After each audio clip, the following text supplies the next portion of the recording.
Closing on the sale of your home is the final step, but it can be the most nerve-wracking. What if the buyer finds a problem during the final walkthrough? Let's dive in on how to prepare for and resolve any issues that come up.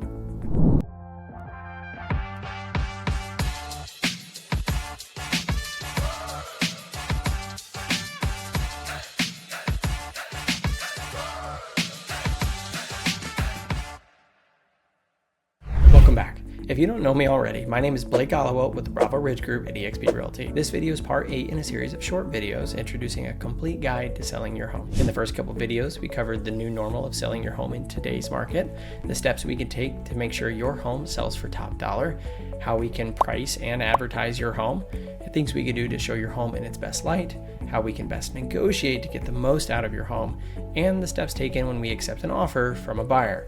In this video, we're going to cover the best part, closing. We are almost to the home stretch. Maybe you're a little bit worried that something is still going to go wrong when closing on the house. That's why we're here to get you through closing as quickly and smoothly as possible. Number 1, get the repairs done. First things first, you've got to get those repairs done before closing on a house. I get it. The last thing you want to do is work on a home that you're about to sell. But if you agreed to make the repairs or improvements, don't put them off until the last minute. I can recommend vendors that can help with these repairs to keep our timeline moving. I've seen sellers try to wait until the day of closing, hoping the buyers would just waive the repairs, but it almost always costs them more doing that. The repairs should be finished at least a week before closing. Getting things done ahead of time will give you plenty of wiggle room if something should still go wrong, and if the buyer finds a problem during that final walkthrough. So check the approved offer, make a note of any repairs that you and the buyer agreed on, and get to it. Don't forget to cover yourself though. Save receipts from items purchased and invoices from contractors taken before and after of any work completed. You will have proof that the repairs were completed on the off chance that the buyers contest them during their walkthrough or even at the closing table. Which brings us to number 2, the final walkthrough. Before your closing date, often 24 hours before, the buyers and their agent will do one more walkthrough of the house for which you should not be there. They will go through every room of the house, inside and out, a process that typically takes about a half hour.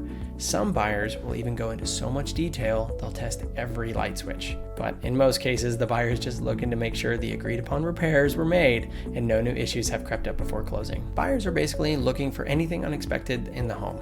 Say, for example, if there was a rug covering a problem area, if the buyers do find an issue, you may have a chance to fix the problem way ahead of time.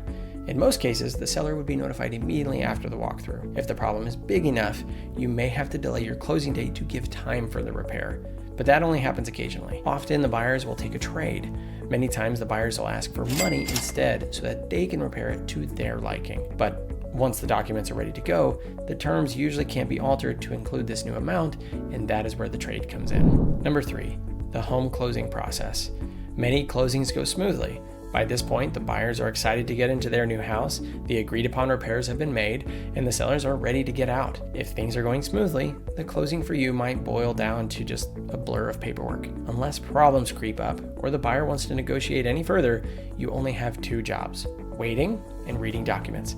For example, make sure you pay close attention to the settlement statement. There are other documents you'll need to sign, like the warranty deed, but the settlement is the most important. It includes the money you'll be making for the sale, plus any tax implications. Make sure to check that these numbers jive with what you are expecting, and if not, pull your agent or attorney aside and point them out. Which brings us to number 4, last minute drama. So what if things aren't going smoothly? What if the buyers want to negotiate again? The buyer has the right to hash out any of their concerns up until the time they sign that final document and take possession of the house. It makes sense to at least hear them out. After all, you've come all this way. If the buyer is negotiating for something that you can solve without amending any terms, say, for example, you could just offer up the washer and dryer in the house, you'll probably be able to hammer those details out at closing.